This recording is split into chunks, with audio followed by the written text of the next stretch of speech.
Most boxing fans mistake the Charlo twins because they look almost identical to each other. But one thing that you can never mistake about them is who's better than the other. Are they both great? Absolutely.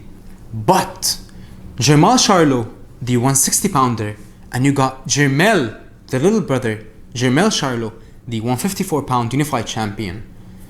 Who is better? I think this is a no-brainer. If you want to answer that question, just look at their resumes, look at their fighting style, look at their strength of schedule, look at their opposition, look at their hunger, look at their desire. And undoubtedly, Jermell Charlo, the 154 pounder, the little brother, is leagues above Jermall Charlo. And I'll tell you why. Jermell Charlo, in that night when him and his brother fought, I believe that he beat Tony Harrison in that first fight. And I believe that you can make a very strong case that Matt Korobov beat Jermall Charlo. But the tables reversed and they actually gave the decision to Tony Harrison. So instead of Charlo, the big Charlo losing, the small Charlo actually lost, the little brother. I don't understand why people call him little brother, by the way. I think they're both like 1 minute apart. So I'm not too sure about that. But aside from that, look at the way that Charlo dares to be great. Jermell Charlo dares to be great time and time again. Lost to Tony Harrison, took it on the chin, came back, avenged his loss. His goal was all along to unify. But Jermall Charlo, on the other hand, he's been fighting nobodies. And he's been, let's be honest, he got beat up in his last fight versus Montiel. And Montiel is a 154 pounder. Now, when you talk about the best win when it comes to Jermall Charlo, it's against J-Rock Williams. And J-Rock Williams is a small 154 pounder.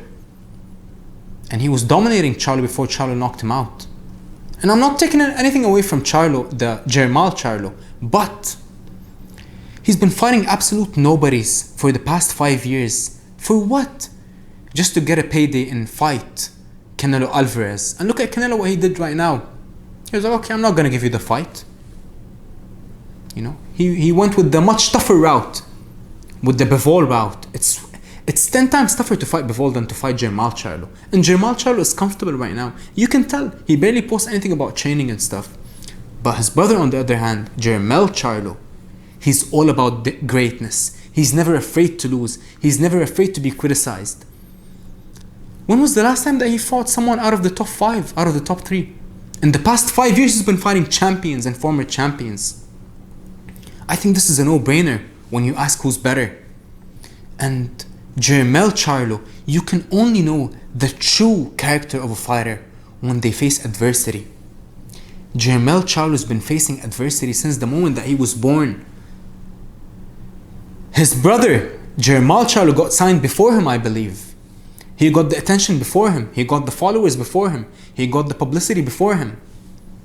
Yet the smaller brother, Jermell Charlo, he was like, okay, I'll earn my way. I'll earn my greatness. And early on in his career, he started fighting champions. Both of them fought Austin Trout. And Austin Trout can tell you who's better also.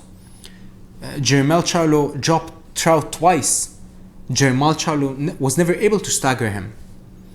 And even when you talk about their styles, when you talk about power, Jermell Charlo possesses power unlike any 154 and 160 pounder in the sport right now.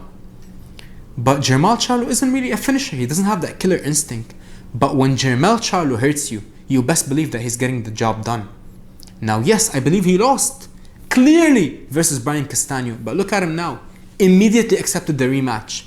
Lost versus Tony Harrison. Immediately accepted the rematch. Jermell Charlo is never afraid to let that all go. He's never afraid to lose. All he wants to do is one thing. Dare to be great. Time and time again, no matter what the outcome is. All he wants to do is just lay down at night and sleep, knowing that he chose the toughest fight, the road that requires the most resistance. And he's been doing that for years. But Jermall Charlo, on the other hand, he's been just waiting for Canelo Alvarez, fighting nobodies and waiting for Canelo Alvarez. His best win was against was against J. Rock Williams or Derevchenko. But Derevchenko was tailor-made for him, and Derevchenko was out of his prime. Not only is he out of his prime, but Derevchenko started boxing at 23 years old. You're not talking about someone who's born doing the sport, born mastering that craft. And I believe Derevchenko is a problem, but he doesn't have any head movement. He doesn't have much to offer for the younger, hungrier, faster, more explosive Jermall Charlo. So it was tailor-made for him. But Jermall Charlo never wanted to face Demetrius Andrade. Jermall Charlo never wanted to face David Benavidez.